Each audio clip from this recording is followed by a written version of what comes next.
इस टॉपिक का टाइटल है पैकेट लॉस रिकवरी मेथड्स। सबसे पहले इस टॉपिक के ऑब्जेक्टिव्स देखते हैं। After completing this topic a student will be able to understand fast recovery and retransmission time out methods for packet loss. इस टॉपिक के जो फिगर्स हैं, जो मटेरियल है, इनको हमने अडेप्ट किया है इस बुक से, troubleshooting with Wireshark, locate the source of performance problems. और इस बुक की जो ऑथर है वो है Laura Chappell, published in 2014। An internet application developer has two choices. जब एक इंटरनेट डेवलपर एप्लीकेशन डेवलप कर रहा होता है, इंटरनेट एप्लीकेशन डेवलपर वो क्या करता है, एप्लीकेशन डेवलप करेगा तो उसके पास ट्रांसपोर्ट लेयर के ऊपर दो चॉइसेस हैं। ट्रांसमिशन कंट्रोल प्रोटोकॉल है और दूसरी ऑप्शन क्या है, यूडीपी यूजर डेटाग्राम प्रोटोकॉल की ऑप्शन है। टीसीपी क्या करता है, पैकेट लॉस रिकवरी प्रोवाइड करता है। यूडीपी पैकेट लॉस रिकवरी नहीं प्रोवाइड करता। अगर हम इस फीचर को लें तो हम हमारी जो एप्लीकेशंस हैं उनको हम दो ब्रॉड कैटेगरीज में डिवाइड कर सकते हैं। वो एप्लीकेशंस जो पैकेट लॉस को टॉलरेट कर सकती हैं और वो एप्लीकेशंस जो पैकेट लॉस को टॉलरेट नहीं कर सकती। अगर आप फाइल ट्रांसफ़र की बात करें, अगर एक क्लाइंट और एक सर्वर के दरमियान फाइल ट्रांसफ़र हो रही है, या आप ईमेल एक्सचेंज हो रही है, या वेब डॉक्यूमेंट्स जा रहे हैं, या इंस्टेंट मैसेजेस जा रहे हैं, ये वो एप्लीकेशंस हैं जहाँ पे अगर कोई डेटा लॉस हो जाए तो ये टॉलरेट नहीं करती।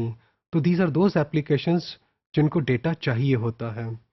अब हम बात करते हैं वो एप्लीकेशन जो लॉस टॉलरेंट होती हैं। फॉर एग्जांपल, अगर आप रियल टाइम में कोई ऑडियो देख रहे हैं, रियल टाइम में कोई वीडियो देख रहे हैं, या स्टोर्ड ऑडियो है, स्टोर्ड वीडियो है, इंटरैक्टिव गेम्स हैं, तो ये वो एप्लीकेशंस हैं। अगर कोई कोई फ्रेम गुम हो जाता है, ड्रॉप हो जाता है, तो ये लॉस को टॉलरेट कर सकती हैं। ईमेल, फाइल ट्रांसफ़र, ये वो एप्लीकेशंस हैं जो डेटा लॉस को टॉलरेट नहीं करती। इन्हें सारी ही इंफॉर्मेशन चाहिए होती है। तो अगर आपका जो फाइल ट्रांसफ़र, ईमेल और ऐसी एप्लीकेशंस, ये कौन सी ट्रांसपोर्ट लेयर को चूज़ करेंगी, ये टीसीपी को चूज़ कर सकती हैं। और जो लॉस टॉलरेंट एप्लीकेशंस हैं, they can use UDP services. तो पैकेट्स लॉस होते कहाँ पे हैं? Mostly the packets are lost at interconnecting devices such as switch, router और firewall. Any such device which makes a forwarding decision, वहाँ पे packet lost हो सकते हैं। कॉजेज़ क्या हो सकती हैं? कॉमन रीजंस हैं, या तो आपका स्विच, राउटर वो क्या है, ओवरलोडेड है, फॉल्टी है, या क्या हो रहा है, जो पैकेट फॉरवर्डिंग रेट है, आपका जो राउटर है, उसको वो क्या कर सकता है, it cannot keep up with that required packet forwarding rate. तो फिर पैकेट्स लॉस होना शुरू हो जाएंगे। अब हम देखते हैं कि पैकेट्स अगर लॉस हो जाते हैं तो रिकवरी के क्या मेथड्स हैं। मेथड नंबर वन, इसका नाम क्या है, फास्ट रिकवरी मेथड है। This method can be used only when the receiver also supports fast recovery. अगर तो रिसीवर फास्ट रिकवरी को सपोर्ट कर रहा होगा तो ये आप यूज़ कर सकते हैं, अदरवाइज आप यूज़ नहीं कर सकते। In this method, when the receiver observes a jump in the sequence number value, it will immediately begin sending duplicate acknowledgements.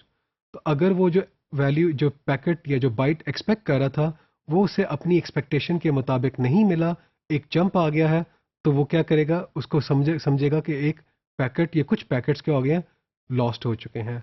अब कैसे इन्फॉर्म करेगा सेंडर को, it will use duplicate acknowledgements to inform the sender. और इस तरह जो recovery process है वो स्टार्ट हो जाता है। तो क्या होता है, upon receipt of 4 identical x, तो आपका जो सेंडर है उसके पास ओरिजिनल एक्नॉलेजमेंट आई, फिर क्या आई, 3 आइडेंटिकल एक्नॉलेजमेंट्स आई बैक टू बैक। तो वो क्या करेगा, फास्ट रिकवरी को इनिशिएट कर देगा और जो पैकेट जिसकी एक्नॉलेजमेंट्स आ रही हैं उसको वो क्या करेगा, रीट्रांसमिट कर देगा। अगर आप इस डायग्राम में देखें तो हमारा लैपटॉप जिसके ऊपर वायरशॉक चल रहा है वो कनेक्टेड है एक स्विच को, ये स्विच कनेक्टेड है राउटर को, राउटर कनेक्टेड है एक और स्विच को, और then we have our server. तो सर्वर से क्या पैकेट्स, 4 पैकेट्स आ रहे हैं, सीक्वेंस 5000। इस पैकेट में कितना डेटा है, 1416 बाइट्स हैं। सेकंड पैकेट है, उसका जो स्टार्टिंग बाइट है वो 6460 के सीक्वेंस नंबर से स्टार्ट हो रहा है, और उसमें भी 1460 बाइट्स हैं। तो ये सारे जो पैकेट्स हैं इनमें सेम अमाउंट ऑफ डेटा है, डिफरेंट सीक्वेंस नंबर्स आपको नज़र आ रहे हैं। हमने इस सिनेरियो में ये अज्यूम किया है कि हमारा जो थर्ड पैकेट है जिसका सीक्वेंस नंबर 7920 है, ये पैकेट कहीं ड्रॉप हो जाता है, हम लूज़ कर जाते हैं इसको। अब जब ये लॉस्ट हो जाता है ये पैकेट, तो जो रिसीवर है इसको ये पैकेट मिलता नहीं है, तो क्या करेगा आपका जो रिसीवर है, वो एक्नॉलेजमेंट जनरेट करता है। तो पहली जो एक्नॉलेजमेंट है ये ओरिजिनल एक्नॉलेजमेंट है टू द सर्वर। ये एक्नॉलेजमेंट क्या बता रही है, इसमें एक्नॉलेजमेंट नंबर क्या है, 7920। तो सर्वर को ये पता चलेगा कि जो क्लाइंट है इसकी एक्नॉलेजमेंट भेज रहा है, यानी कि इस बाइट से ऑनवर्ड्स बाइट्स मुझे चाहिए। फिर उसने क्या किया, back to back duplicate acknowledgements भेजी हैं, 3 और डुप्लीकेट एक्नॉलेजमेंट्स आप देख रहे हैं। एक और उसमें भी यही एक्नॉलेजमेंट नंबर है, duplicate acknowledgement number 2, duplicate acknowledgement number 3। तो इन टोटल 4 एक्नॉलेजमेंट्स मिल गई for the same sequence number two the sender. और सेंडर क्या करेगा, जब उसने ये 4 एक्नॉलेजमेंट्स देखी हैं तो फ़ौरन से क्या करेगा, फास्ट रीट्रांसमिशन को सपोर्ट कर रहा है, तो वो क्या करेगा, सीक्वेंस विद 7920 प्लस 1460 का डेटा का पैकेट दोबारा जनरेट कर देता है। तो ये है फास्ट रिकवरी का प्रोसेस। अब हम क्या करते हैं, अगर पैकेट लॉस्ट हो जाता है तो उसका मेथड नंबर 2 अब हम देखते हैं। इसको हम कह सकते हैं सेंडर रीट्रांसमिशन टाइम आउट, और RTO मेथड कह सकते हैं। In this method a sender maintains a timer for a packet. तो सेंडर क्या करता है, एक टाइमर मेंटेन कर रहा है ए पैकेट के लिए। If the packet has not been acknowledged within the RTO value, the sender retransmits the packet. तो अगर RTO एक्सपायर हो जाता है तो क्या करता है सेंडर, उस पैकेट को दोबारा भेज देता है टुवर्ड्स द रिसीवर। अगर आप इस डायग्राम में देखें तो वही सिनेरियो है, आपके जो सर्वर है वो 4 पैकेट्स जनरेट कर रहा है।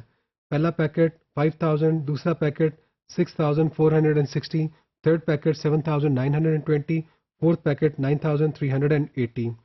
तो क्या हुआ, हम अज्यूम वही कर रहे हैं कि थर्ड पैकेट हमारा लॉस्ट हो जाता है, कहीं ड्रॉप हो जाता है, तो इसके अगेंस्ट जो सेंडर था उसने क्या किया हुआ था, एक टाइमर चलाया हुआ था। जो ही वो टाइमर एक्सपायर होता है तो वो क्या करता है, दोबारा रीट्रांसमिट कर देता है। तो एक्नॉलेजमेंट रिसीव की है क्लाइंट की साइड से, और उस क्लाइंट ने क्या एक्नॉलेज किया कि मुझे इस बाइट से ऑनवर्ड्स बाइट्स मुझे चाहिए। तो उसकी एक्नॉलेजमेंट के बाद जो ही RTO टाइम आउट होता है तो क्या किया उसने, रीट्रांसमिट कर देता है। तो इस टॉपिक में हम लोगों ने पैकेट लॉस अगर हो जाती है तो उसके 2 डिफरेंट रिकवरी मेथड्स को स्टडी किया है।